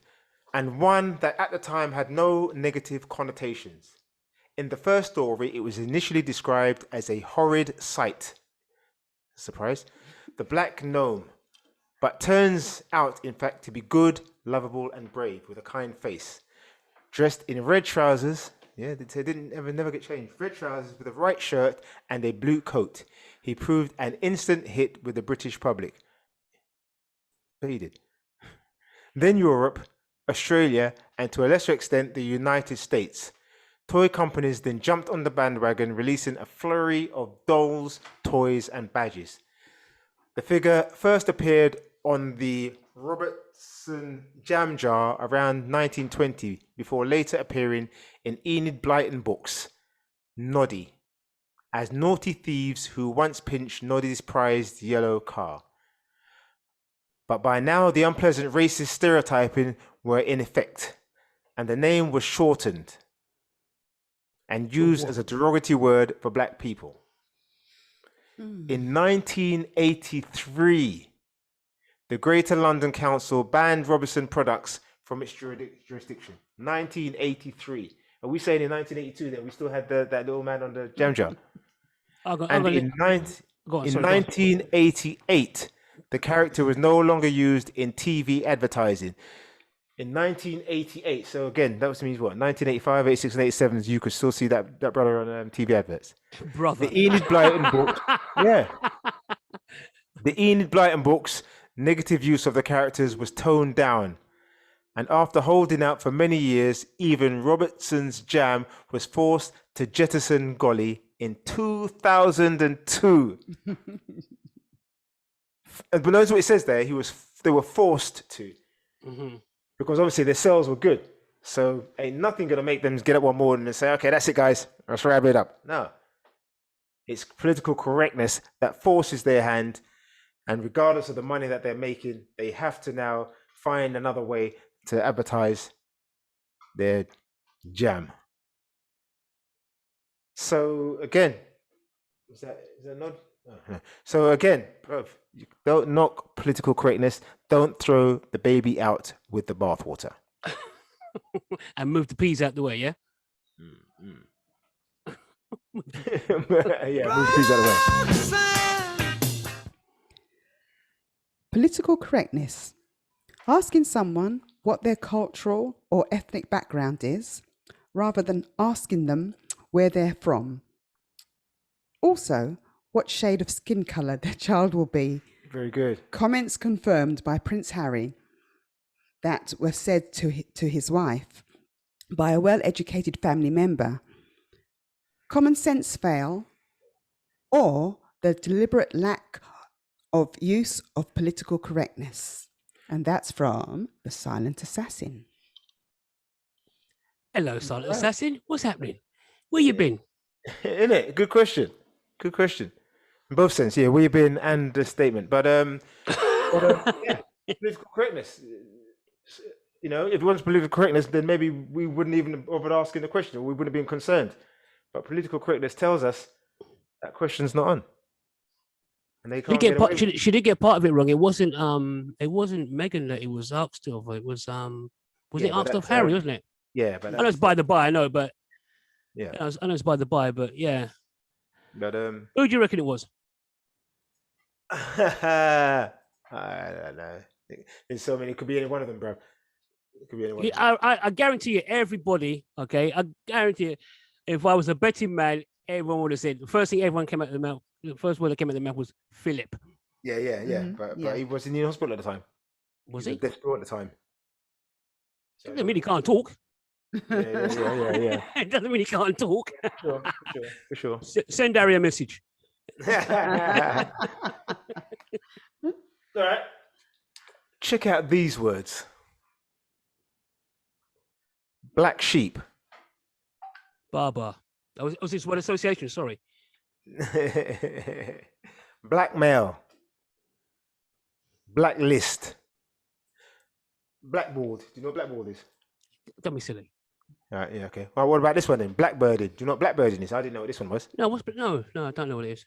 Involves the coercion of people through deception or kidnapping to work as slaves or poorly paid laborers in countries distant to their native land. But what it means isn't really my point. My point is that blackbirding, like all the others, have negative connotations. Black leg, person who works when others strike. Black wash, I didn't know this one either. To present someone or something in the worst possible light. I didn't know that one. Black hat, I knew this only because I'm in IT. That's criminal hackers who... That's right, yeah. Yeah, I know that, black hat, yeah.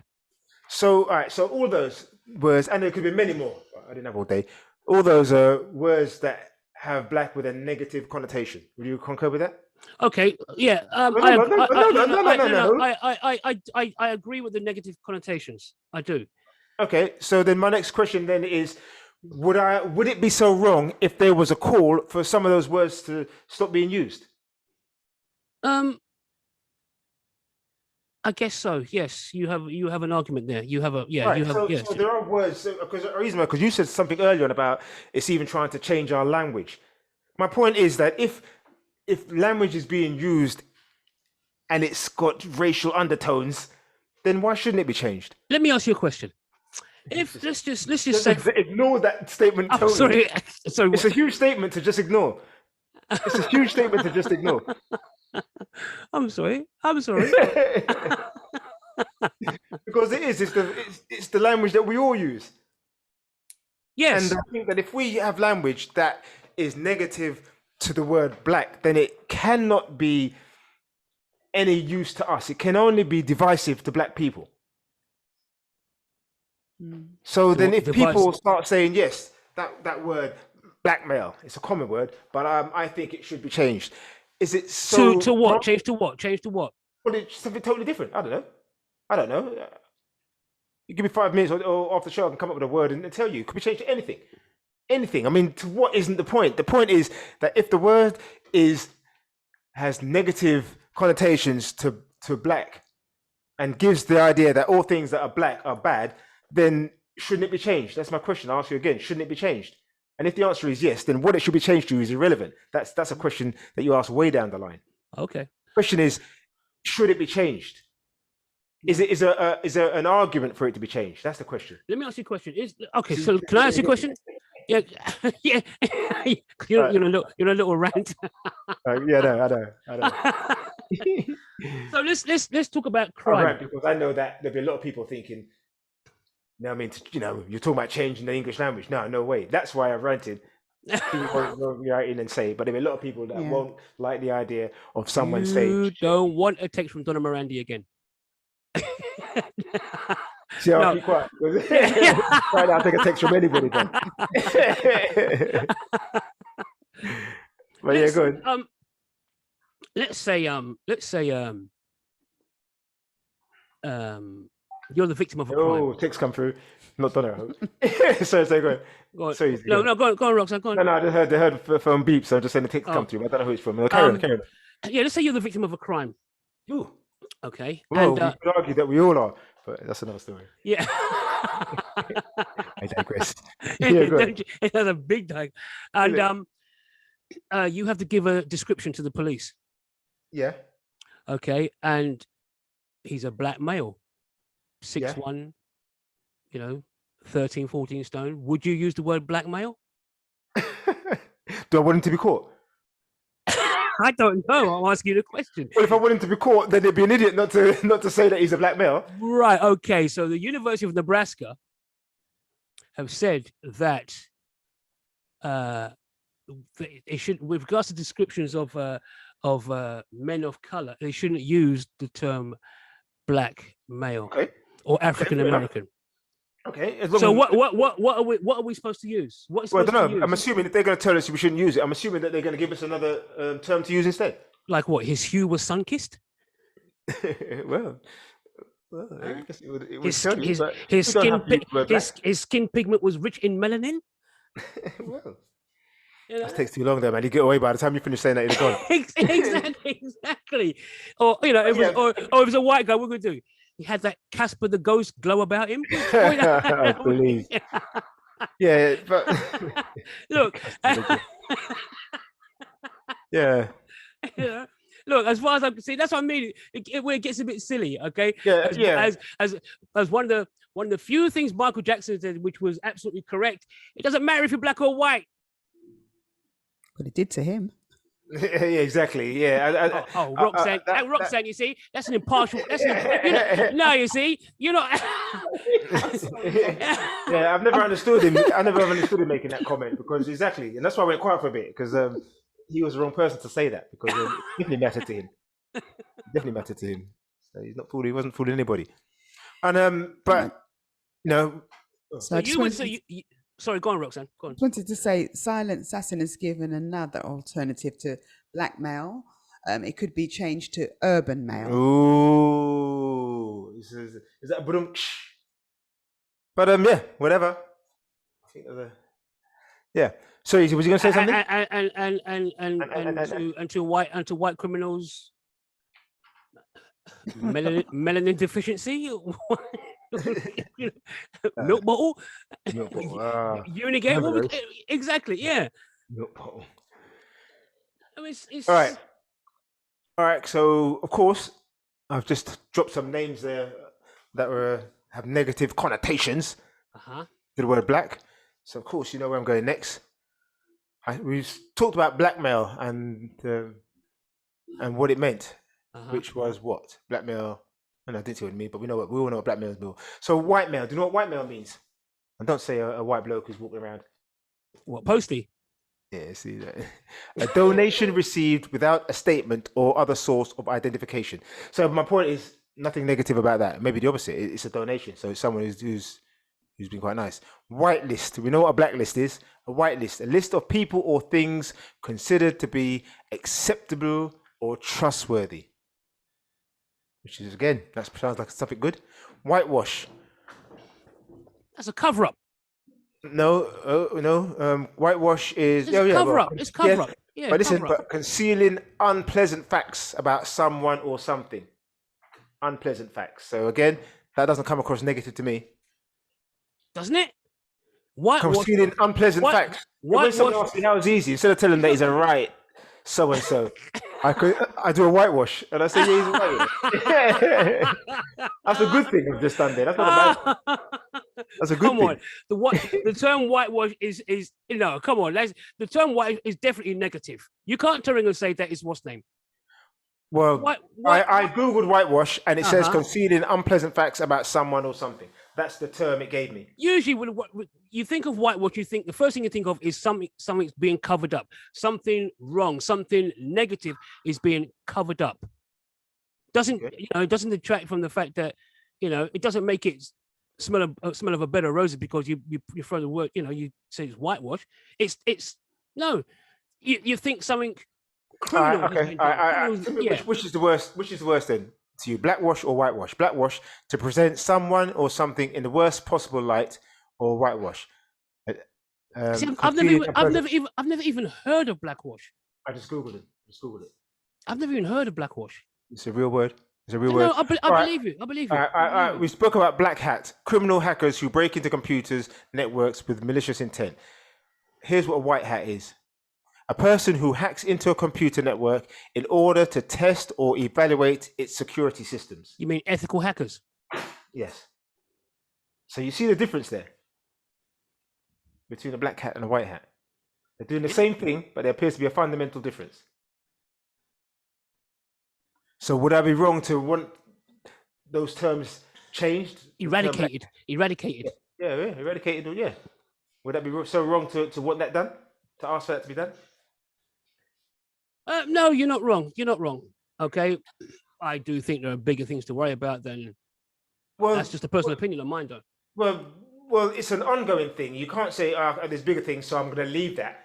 That's the whole thing. It's probably a never-ending thing. But to change the English language, if you decided to go that route, should not be underestimated. That is a huge thing. Because yes, as long as you continue to promote this idea that black is bad and white is good, then yeah, that's a huge problem in itself. It's just not a problem that's banging your face. That doesn't mean it's not a problem. And this one here, Lily White, without fault or corruption, totally innocent or immaculate. Okay.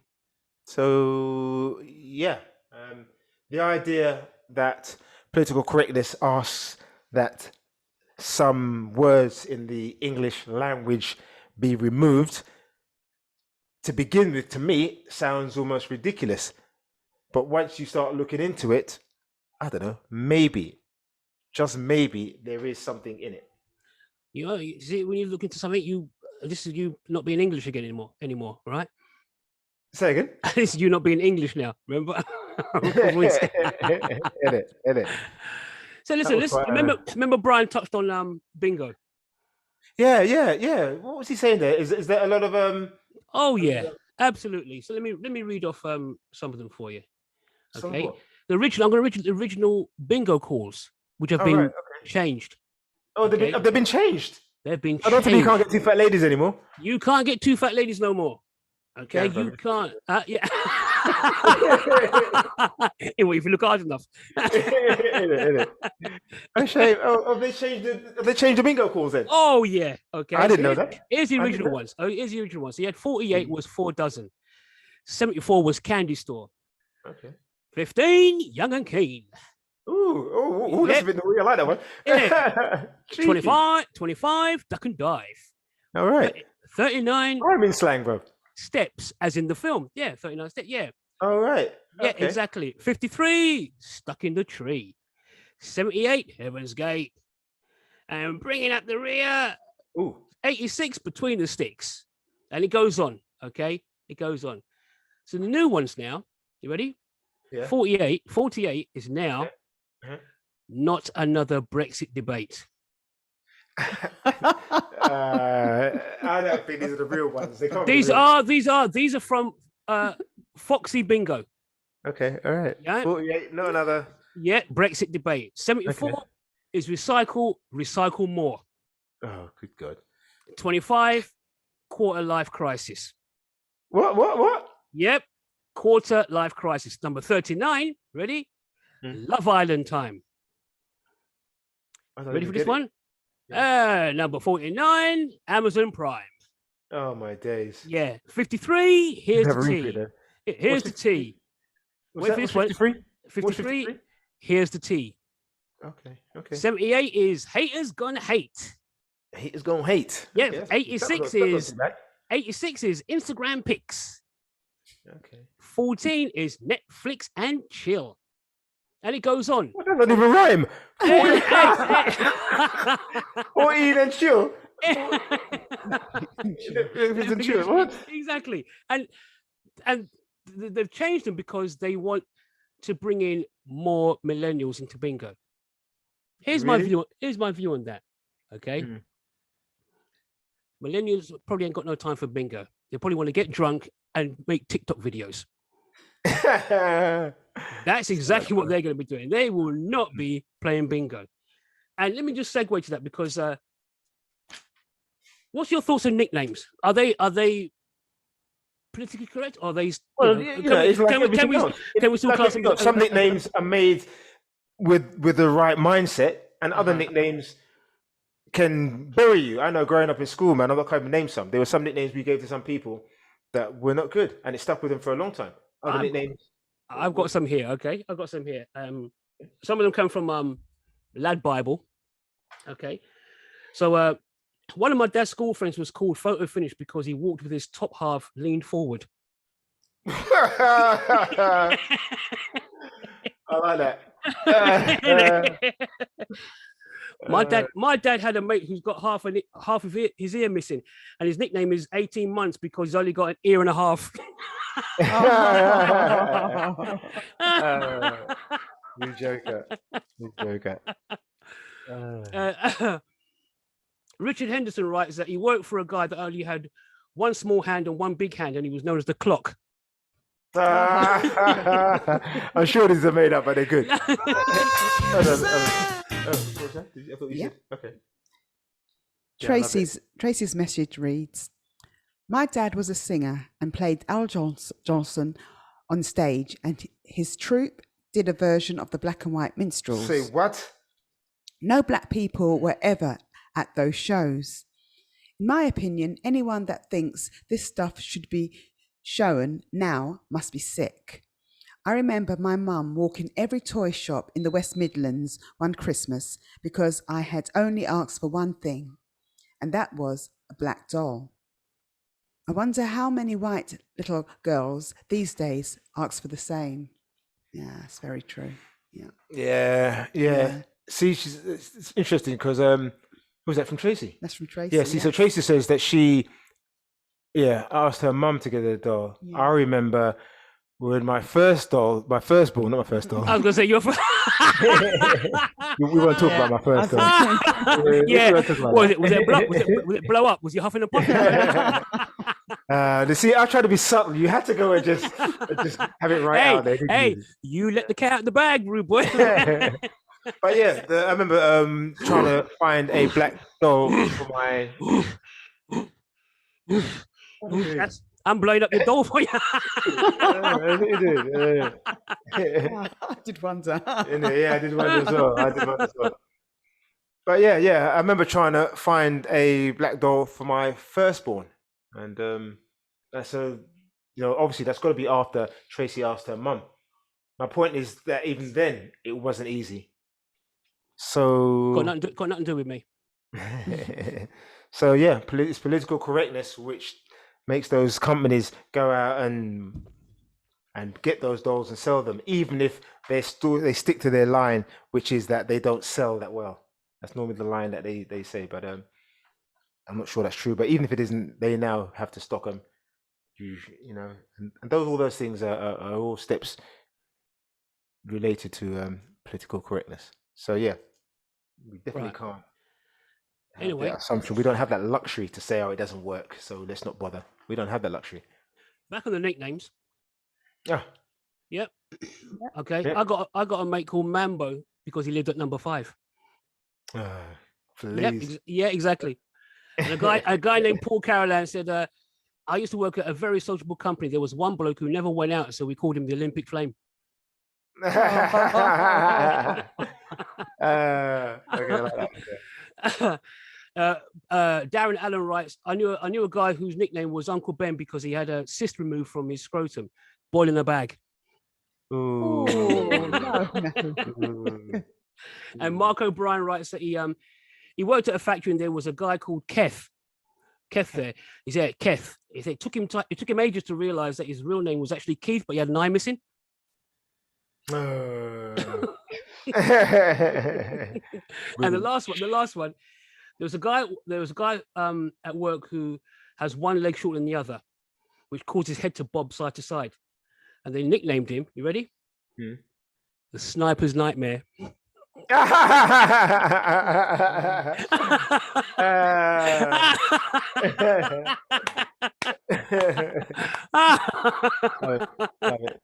Now, even that a guy I work with, he's disabled. He's got cerebral palsy.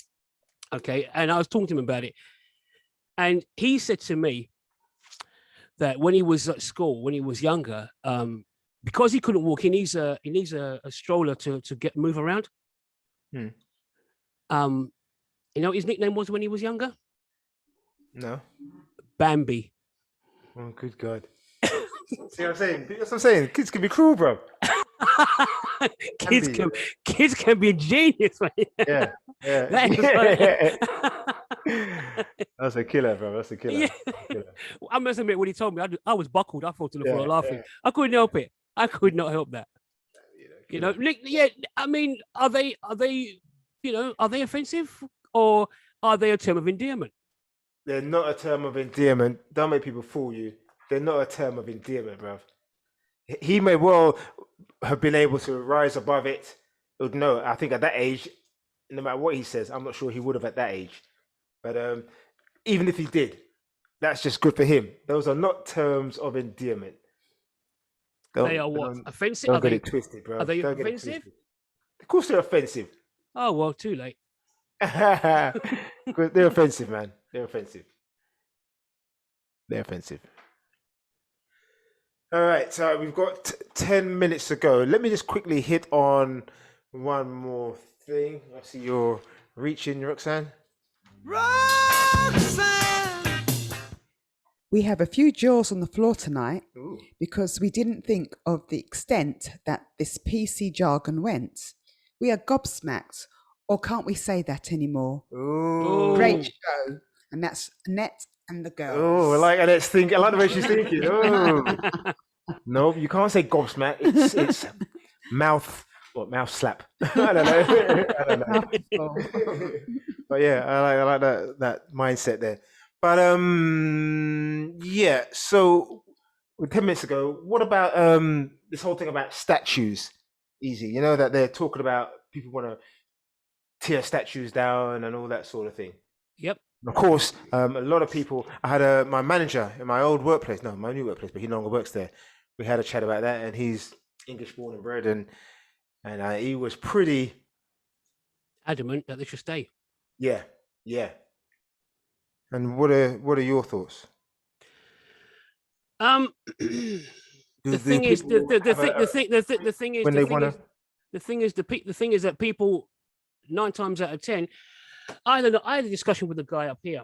I'm just digressing slightly. Same sort of thing, and we were talking because he's from the Glasgow side. He's from Glasgow side, and I said to him that he does realise that a lot of those main streets he talks about have slave connotations to him, and he didn't know. And that's the thing. A lot of the streets, major streets in Glasgow, have slave connotations. He didn't know, and that's the thing. Of course. People don't know, so it's an education that is required.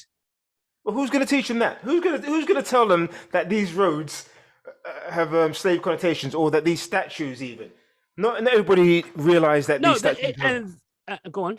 Not exactly. Yeah, everyone just thinks that you're just going after this statue because he may have been philanthropic or he did this, but guess what? On the flip side of him, there's a dark side. Well, exactly. So I'm not quite sure what you're saying. The question is still the same. Do people have a right to ask or demand that certain Sir Francis Drake? He's a common one. So I've got here, he was involved with the capture, transport, and sales of slaves across his career, and was particularly influential in establishing early British slave trade. And there's a statue of him somewhere, Plymouth Road, Tavistock, wherever that is. So that's right, yeah, Plymouth. So was it Plymouth is or it correct Portsmouth? that people should ask for his statue to be removed? The thing is, with regards to Sir Francis Drake, in school we were taught a certain aspect of Sir Francis Drake. Of course, yeah. Okay, it should be everything. It should be everything, both sides. Well, we're never going to be taught everything. We have to find out for ourselves. That's my point. And again, a lot of our white counterparts don't know the full history. They all get taught the good side. Of course. You know, the but you didn't side. ask the question. Should the statues come down? Should the statues come down? Thomas Guy. This is Guy's Hospital, which is too far from me. Yeah, I know. Yeah, Guy's Hospital. He owned a substantial shareholding in the South Sea Company, which had a monopoly to supply African sales to the islands in the South Seas and South America. And he's in the forecourt of Guy's Hospital, London. Should those be taken down? The Duke of York. The Grand Old. Yep, was a principal governor of the Royal African Company and its largest shareholder. According to historians, the Royal African Company shipped more enslaved African women, men, and children to the Americas than any other single institution during the entire period of the transatlantic slave trade. And he's in Trafalgar Square. So, and first and foremost, because we ain't got long to go, do you know why statues are put up? Why are statues put up? To commemorate. Yeah, to honor and respect the person. Yeah, so consequently, that's why no matter how important the historical role, villains simply do not merit statues. So Joseph Stalin, Saddam Hussein, they got this tore down. People like Adolf Hitler, they never have statues put up because it's not enough to have done great things. You know, it's you've got to be some sort of hero. You've got to be someone to honor. So again, the Duke of York, Thomas Guy, Sir Francis Drake. Should those statues be taken down? I'm not sure they should be taken down, but I definitely feel that both sides of what they've done should be known. Okay, so here's my question then. I hear that. So again, we know why statues are there. They're there to be honored. So as a black person, I should be walking past those statues and understand why they're there. They're there to be honored, even though they played major roles in our enslaving my ancestors. Yeah, yes, it did. Yes, so why don't we have one of Adolf Hitler then? If there was one of Adolf Hitler, yeah? I guess he didn't want one. Well, nice little line, but that's not the case. He would have probably loved one. But society just doesn't think that it's right that there should be one of him.